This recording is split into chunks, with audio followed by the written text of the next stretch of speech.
अस्सलाम वालेकुम dear virtual university of Pakistan fellows, कैसे हैं आप? उम्मीद है कि आप सब खैरियत से होंगे। आज की वीडियो जो है वो MTH 501 असाइनमेंट नंबर 1 सोल्यूशन है फॉर 2023 और सेक्शन इंचार्ज हैं साइमा शफीक। क्वेश्चन नंबर 1 दिया गया था जिसमें x की वैल्यू 0 और 2 दी गई थी, y की वैल्यू जो है 1 और 3 दी गई थी और हमें एक साथ सेट दिया गया था a, 3 और 4 की। हमने ये बताना है कि ये x y में स्पेन करता है या नहीं करता। तो रिड्यूस एचेलॉन फॉर्म बना के हमने करना है। तो मैंने इसका सिर्फ क्वेश्चन नहीं लिखा, इसका जो है वो हम सवाल जवाब भी जो है मैंने डायरेक्ट सोल्यूशन इसको लिखा हुआ है। तो हम जो है इसको हमने स्पेन बना के इसका हमने ये बताना है कि ये हमारे पास स्पेन है या नहीं है। तो चलो हम सोल्यूशन को डिस्कस करते हैं। उससे पहले तमाम व्यूवर्स जो इस चैनल पे नए हैं वो इसको लाजमी लाइक, शेयर और सब्सक्राइब कर लीजिएगा ताकि असाइनमेंट का सोल्यूशन जो है वो आप तो वक्त पर पहुंच सके और इंशाल्लाह जो सोल्यूशन होगा वो हमारा यूनिक होगा और हम खुद इंशाल्लाह हमारी टीम जो है वो वर्क करती है इस पर और वर्क करने के बाद जो है वो सोल्यूशन जो है वो निकाला जाता है और इसको जो है ना वो अपलोड किया जाता है। तो हमने जो है वो स्पेन ऑफ द वेक्टर करना था। इसका मतलब यह था हमें x वैल्यू दी गई है 0 और y वैल्यू दी गई है। तो हम इसकी जो है ना वो रिड्यूस एचेलॉन फॉर्म बनाने के लिए हम इससे जो है ना वो एक इक्वेशन बनाते हैं। यहाँ 0 है और इसको हम b कह लेते हैं और इज इक्वल टू हमारे पास यहाँ जो है वो 3 का रखना है। फिर हमारे पास y की वैल्यू होनी है।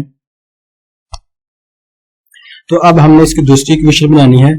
यहाँ से हम 2 लेंगे, यहाँ से हम 2c लेंगे और यहाँ से हम 3d लेंगे और इसको हम जो है वो 4 के पर रखेंगे और यहाँ से हमारी जो है ना ये इक्वेशन बन जाएगी 0c प्लस d, यानी ये 0c plus d is equal to हमारे पास 3 और यहाँ आ जाएगा 2c plus 3d is equal to हमारे पास आ जाएगा 4। तो यहाँ से हमें जो है वो 2 इक्वेशन बनाई है। इनका हमने अब c और d कांस्टेंट है बस और इसमें कोई नहीं है। तो अब हमने जो है वो इसका जो है ना वो मैट्रिक्स बनाया, यहाँ से 0, यहाँ से 1, यहाँ से 2 और यहाँ से 3, cd वैसे का वैसे इज इक्वल टू 3 और 4। अब इसकी रिड्यूस एचेलॉन फॉर्म बनानी है, यानी यहाँ 1 आना चाहिए, यहाँ 1 आना चाहिए, बाकी जो है ना वो सारे के सारे एलिमेंट 0 होना चाहिए। जो आपने ऑपरेशन यहाँ लगाना है सेम एज सेम आपने ऑपरेशन वो भी इधर ही लगाना है। तो जब आप रिड्यूस एचेलॉन फॉर्म इसकी बनाएंगे तो यहाँ पे आ जाएगा 1 और 1, यहाँ भी 0, यहाँ भी 0। तो यहाँ 3 और 4 था, जब आपने ऑपरेशन लगाने के बाद यहाँ 2 और 0 यहाँ बच जाएगा। तो अब इसका जो है वो क्या मतलब है, c जो है इसकी वैल्यू 2 है, d की वैल्यू जो है वो आपके पास 0 है। c इज इक्वल टू 2 और d इज इक्वल टू 0।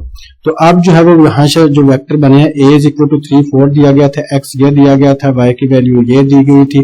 तो यहाँ से जब हम इसकी जो है ना वो इक्वेशन बनाएंगे तो a इज इक्वल टू हमारे पास 2x प्लस 0y, यानी ये 2x प्लस 0y ये हमारे पास a की वैल्यू बन जाएगी। इसका क्या मतलब है हमारे पास कि जब so the vector a is equal to 3, 4 in the span of vector x की वैल्यू ये है, y की वैल्यू ये है, तो the vector a 3, 4 is in the span of the vector x is equal to ये है और y is equal to ये है।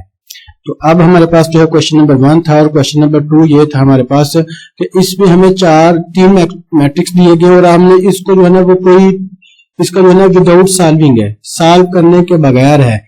By applying the related theorems determine whether the following sets, ये हमें 3 सेट्स दिए गए हैं। हम ये बताना है कि ये डिपेंडेंट है या नहीं है या इंडिपेंडेंट है और साथ हमने इसके जो है ना वो रीजन भी बतानी थी। तो जो हमें 1 दिया गया था c इज इक्वल टू 2, 3, 10 और 2, तो ये हमारे पास लीनियर इंडिपेंडेंट है because multiplies of each other, यानी ये दोनों वेक्टर्स जो है ना वो एक दूसरे के मल्टीप्लाई ऑफ ईच अदर है, इसलिए ये लीनियरली इंडिपेंडेंट है। और दूसरा जो है वो हमारे पास ये भी डिपेंडेंट है और ये भी डिपेंडेंट है। इसकी रीजन क्या है, हमारे पास ये मोर वेक्टर्स 3 डिमेंशंस है, यानी ये मोर देन जो है वो डिमेंशंस हैं, इसलिए ये जो है ना वो डिपेंडेंट है। उसके बाद ये वाला हमें दिया गया था linear dependent because it contain 0 vector, इसमें एक वेक्टर जो है वो 0 है, इसलिए ये भी जो है वो डिपेंडेंट है। तो ये हमें असाइनमेंट दी गई थी MTH 501 की और जिसकी सेक्शन इंचार्ज थी हमारे पास साइमा शफीक। तो आप इसको जो है वो समझ के कीजिएगा, अगर कहीं भी मसला हुआ तो आप कमेंट बॉक्स में पूछ सकते हैं, इंशाल्लाह वो आपका मसला दूर कर दिया जाएगा। तो इसको जो है ना वो चैनल को लाइक, शेयर और सब्सक्राइब जरूर कीजिएगा ताकि नेक्स्ट असाइनमेंट का कोई भी यूनिक सोल्यूशन हो वो आप तक इंशाल्लाह जरूर पहुंचेगा। तो अगर आपको कोई असाइनमेंट नहीं मिल रही तो आप ऐसा करें, अपनी जो असाइनमेंट है मुझे मेल कर दीजिएगा, मैं इंशाल्लाह उसका solution within time, within due date जो है वो आप तक पहुंचा देंगे, वो हम इंशाल्लाह अपलोड कर देंगे। तो मिलेंगे नेक्स्ट असाइनमेंट वीडियो के साथ, उस वक्त तक के लिए खुदा हाफिज।